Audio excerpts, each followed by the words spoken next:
కేవలము ఇంజనీరింగ్ డాలర్లు లేదా డాక్టరు. ఈ మధ్య కాలంలో అదొకటి తగలడింది. ఒక్కొక్క సీటు 1.5 2 కోట్లు 3 కోట్లు అంట. చదువు కొనేవాడు రేపొద్దున నీకు వైద్యం ఏం చేస్తాడమ్మా? వైద్యం ఏం చేస్తాడు? వాడు పుస్తకం చదివి చేయాలి ఇంకా వైద్యాలు. అందుకే ఇటు వస్తున్నాయి మన ఆరోగ్యాలన్నీ ఈరోజు. ఇంకొకటి ఏంటంటే, ఒకప్పుడు నా చిన్నప్పుడు ఎంబీబీఎస్ డాక్టర్ ఒకటే ఉంటే ఆల్మోస్ట్ పురుళ్ళు కూడా ఆ డాక్టరే పోసేసేవాడు. అసలు ఆపరేషన్ అంటే తప్ప వేరే పెద్ద సర్జరీ వస్తే తప్ప పెద్ద హాస్పిటల్కి వెళ్ళడం అనేది జరిగేది కాదు. చెవు పోటు వచ్చినా ఆయనే చూసేవాడు, కంట్లో ఏదన్నా వచ్చినా ఆయనే చూసేవాడు. అది కొంచెం పెద్దదైతే ఆ స్పెషలిస్ట్ దగ్గరికి పంపించేవాళ్ళు.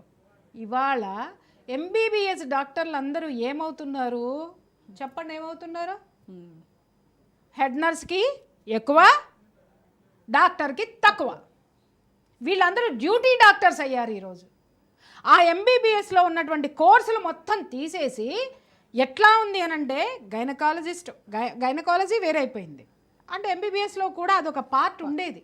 బట్ ఇప్పుడు ఏమైంది? పురుళ్ళు పోయడానికి ఒక డాక్టరు, పురుళ్ళు పోసే ముందు ప్రెగ్నెన్సీకి డైరెక్ట్ చేసేదే ఒక డాక్టరు. ఇవన్నీ ఒక డాక్టరే చెప్పేదమ్మా. నెల తప్పింది పిల్ల అని చెప్పడానికి, టెస్ట్ చేయించుకోవడానికి వచ్చింది దగ్గర నుంచి డెలివరీ అయ్యేంత వరకు ఒక డాక్టరే ఉండేది. ఆవిడే గైడ్, ఆవిడే టీచరు, ఆవిడే తల్లి, ఆవిడే మంత్రసాని. అన్ని చేసే ప్రాబ్లమ్స్ అన్ని రాసుకోవడానికి ఒకళ్ళు వస్తారు ఫస్ట్. ఎగ్జాక్ట్లీ. తర్వాత ఇంకొకళ్ళ దగ్గర న్యూట్రిషనిస్ట్ ఇంకొకళ్ళు ఉంటారు. అసలు ఫైనల్ గా మెయిన్ డాక్టర్ దగ్గర. ఇవన్నీ ఎందుకు వచ్చినాయి చెప్పండి? నువ్వు ప్రైవేటైజేషన్ చేసి అవతల పారేసి ఎడ్యుకేషన్ని, అతనికి ఏం కావాలి? ఇప్పుడు నీకు ఇన్ని మాత్రమే ఉంటాయి. ఎంబీబీఎస్ అనగానే ఒక 140 సీట్లు 150 సీట్లు ఉంటాయి ఒక కాలేజ్కి.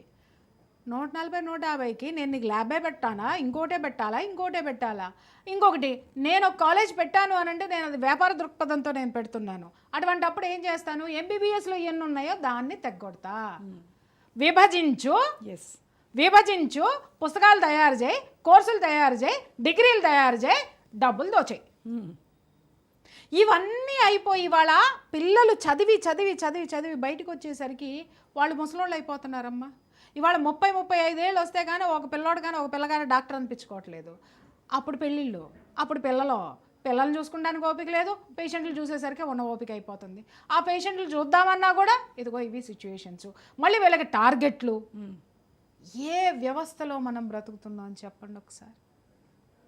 ఏ వ్యవస్థలో బతుకుతున్నాం? ఇవాళ విద్య, వైద్యము భయంకరమైనటువంటి ప్రైవేటైజేషన్ అవ్వడం వల్ల మన సంపాదన కాక అందరు గుండెల మీద చేసుకుని చెప్పండి, క్రెడిట్ కార్డుల రూపంలో అప్పుల్లో ఉన్నాం మనం. అవును.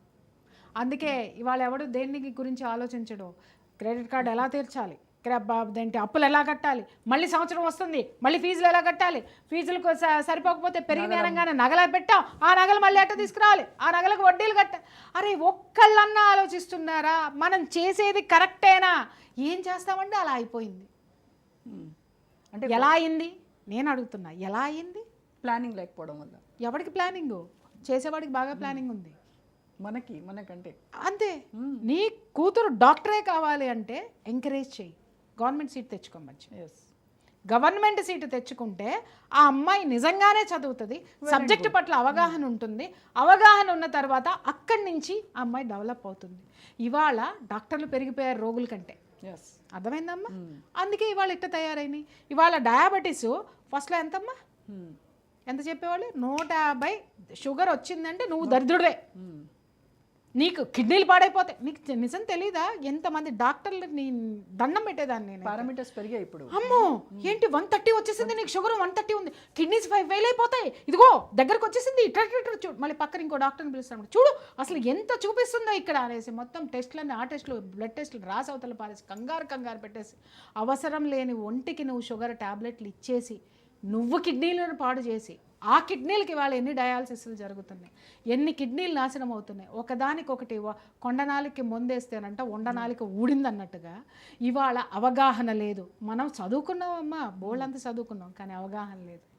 ఎవడికి చదవచ్చు? జ్ఞానం లేదు ఎవడికి. పుస్తకాలు కేవలం ఇవాళ విద్య ఉద్యోగం కోసమే ఉంది. అదే జ్ఞానము జీవితాన్ని ముందుకు నడిపించడానికి ఉంటుంది. అదే తేడా తెలుసుకోవాల్సినటువంటి అవసరం ఉంది ఇక్కడ. ఎస్. అయితే ఇప్పుడు మనకి సమాజం పలు సంస్కృతులకి మనం ఏమంటారు వసుదైక